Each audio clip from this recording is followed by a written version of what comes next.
Most people think Ryan Reynolds got rich because he's a famous actor. That is a lie. If you just act in movies, you are an employee. You are a waiter. You only get paid when you are physically holding the tray. If you stop working, the money stops coming. But Ryan Reynolds didn't just want to be the waiter. He wanted to own the restaurant. Today we are going to look at how a guy from Vancouver, who started by sleeping on couches in LA, turned himself into a $600 million business machine. We aren't here to talk about his acting range.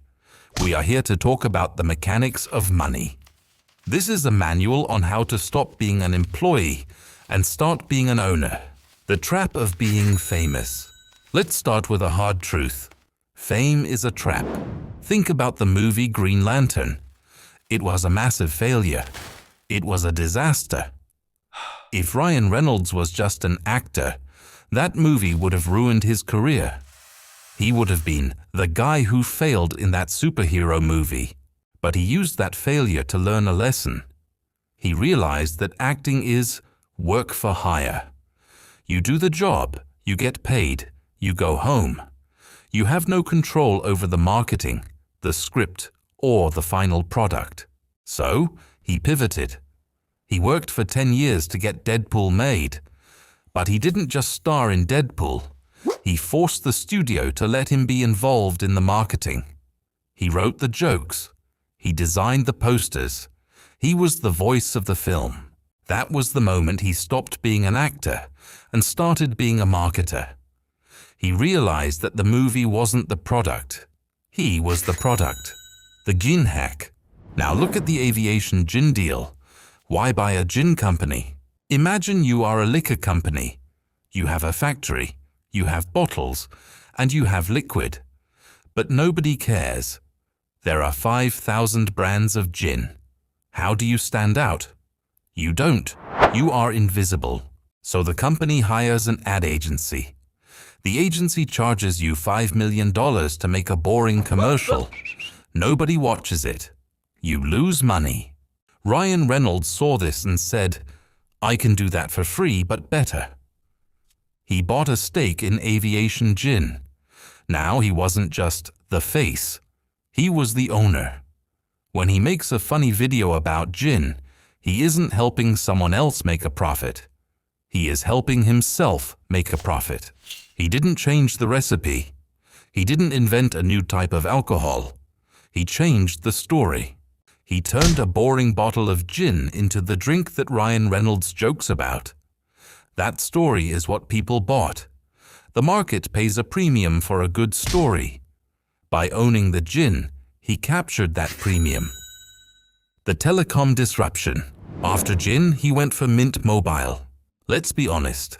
Nobody likes their phone company. It's expensive, the customer service is terrible, and the contracts are confusing. It is the most boring, annoying business in the world. That's exactly why he bought it. Most people try to start a business in cool industries. They want to start a tech company or a fashion line.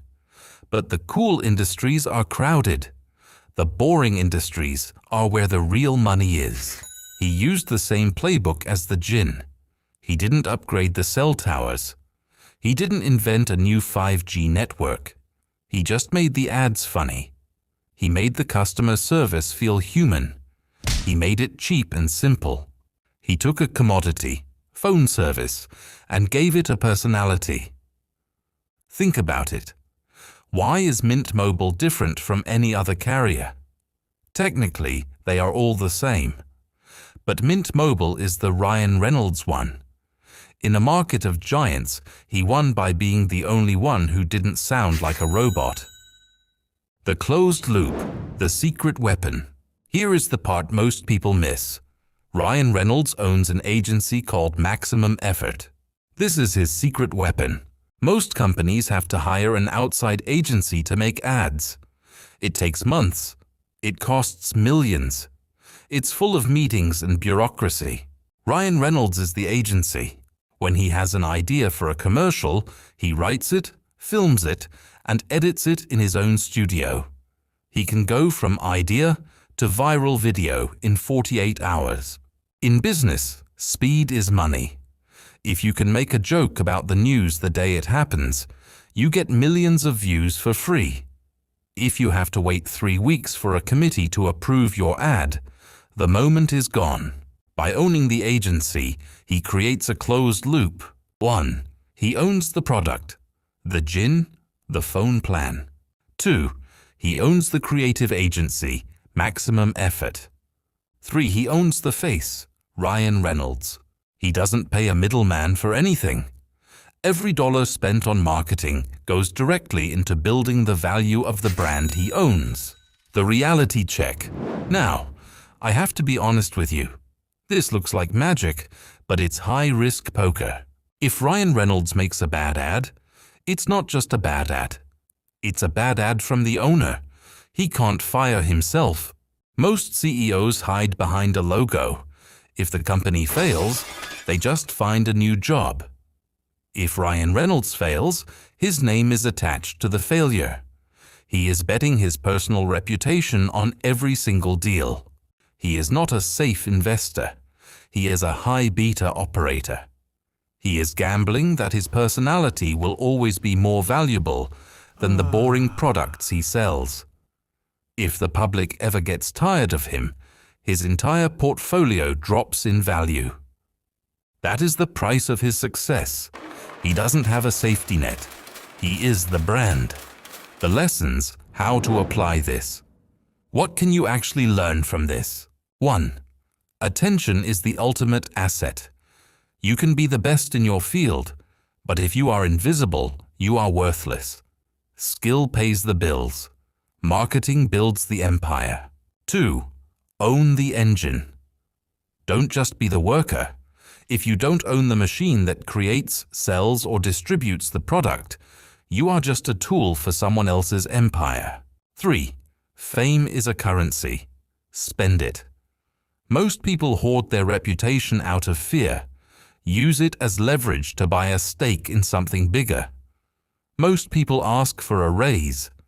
Very few ask for equity. That is the difference that changes lives. Ryan Reynolds didn't get rich by memorizing scripts. He got rich by using scripts as a way to get people to pay attention. He learned that in the modern economy, the person who controls the attention controls the outcome. He didn't just play the game. He bought the board. This was broke genius. If you want to understand how the rich actually think, subscribe.